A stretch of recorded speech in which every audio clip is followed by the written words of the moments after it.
Hey everyone, welcome back to the channel. Mark here with the Better Mark. Let's get into the exciting matchup, Game 4, Celtics and the Indiana Pacers. We got coming to you guys live. Apologies for no video yesterday.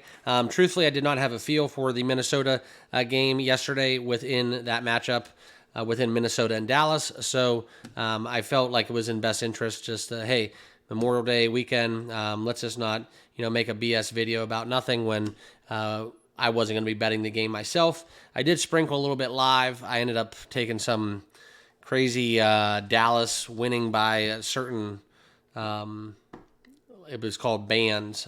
So I had Dallas win by 6 to 10 points, which paid close to 3-1, which was an interesting bet. I don't really take those too often, but I just had an inclination where I thought that they were going to shorten the game up, and it was going to be something where it wasn't going to be a blowout, but I thought that they could win under 10 points, and I just thought that was a lot of value, so I took it. Luckily, Anthony Edwards scored within the last 20 seconds, and then they did the whole pride movement where they held the ball at half court and let the clock run out. So always a fan of that when that goes down and it's in your favor. It's something within the NBA game, and now college basketball, they're starting to do that a little bit more often where, you ride out the last seconds of the clock. But hey, able to get it done. Hopefully you guys were able to cash some tickets. Not on Sunday, but on Saturday, we had a very strong day within the association. I think we went like 4-1 within those NBA picks. So I did not do a video yesterday to talk to you guys about a quick recap. So I just wanted to share that with you guys in this video. But we do have, like I said, Pacers Celtics Game 4. Halliburton question still up in the air. I'm thinking he's not going to play. That's just my hunch. I think the odds are respecting that as well. But we are going to get into some of the bets that we're going to be having. And guys, it's going to be a little bit a play of the same, right? So maybe a fool, maybe should be betting on Boston. Quite frankly, I just think they're a little bit overrated. That's my handicap. I think Boston's a little bit overrated. Truthfully, I thought Minnesota was a little bit overrated. And unfortunately, I think OKC was the team that I really favored out of the West to do something crazy, albeit they had to go through Dallas, and I think they, eventually just dog ate dog, and that's kind of who we're going to have coming out of the West, in my opinion. So never seen a team, I think the odds, or maybe it's happened one time, or it's never happened, to make the finals, come back from 3-0. Correct me if I'm wrong if you guys know that trivia question, but that's kind of what we're looking at. So what happens within the Pacers? This is the only chance that we have, right? Within kind of just, it's their only chance. And we look at Boston and Indiana a little bit deeper, right? They should have won last game. They should have won game 1, I believe. And, woulda, coulda, shoulda. But I think Boston's a little bit overrated.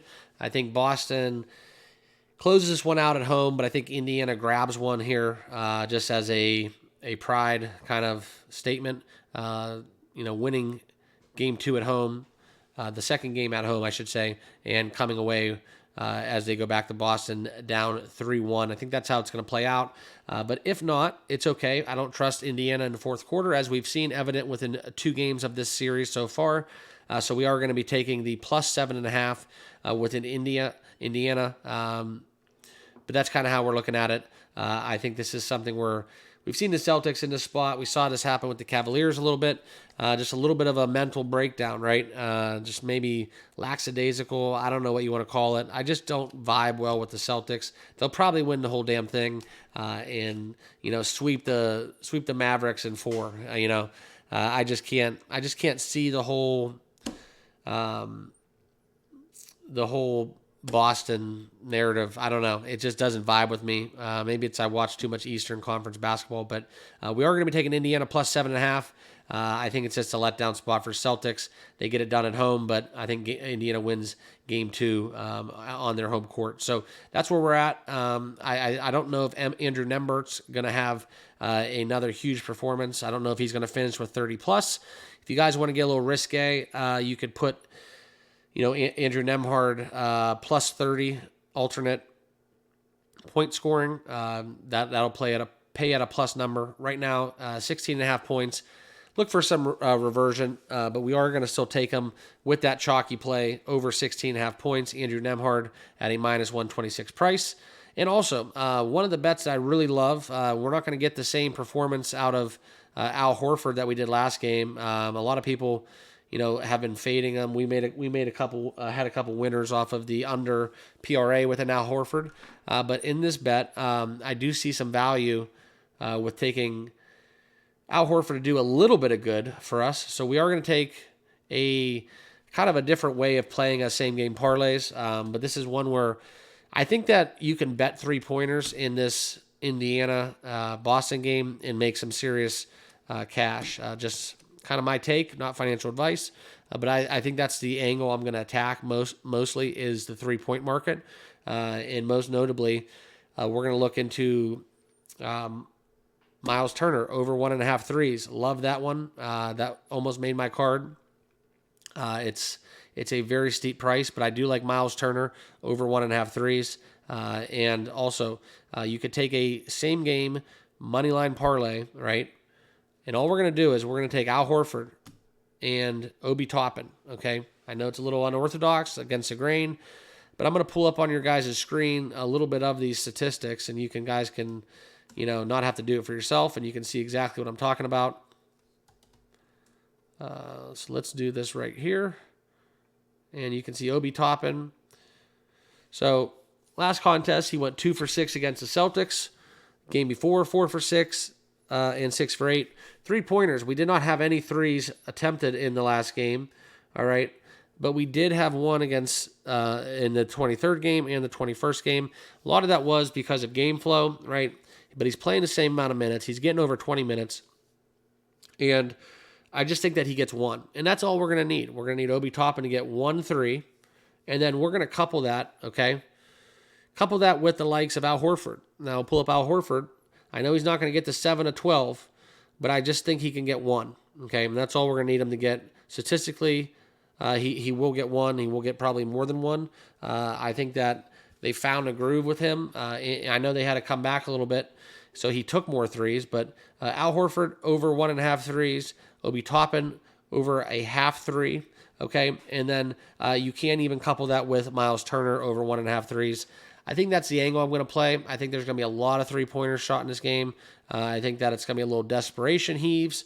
I think that Boston's going to try to potentially get down and try to get back, and I think they'll do that with the likes of some of the other perimeter guys that end up finding their way behind the arc, and Al Horford is definitely one of those guys that fits the bill. So that's kind of where we're at within that matchup. So here is my recap, right? We're going to go over Nembhard, 16.5 points.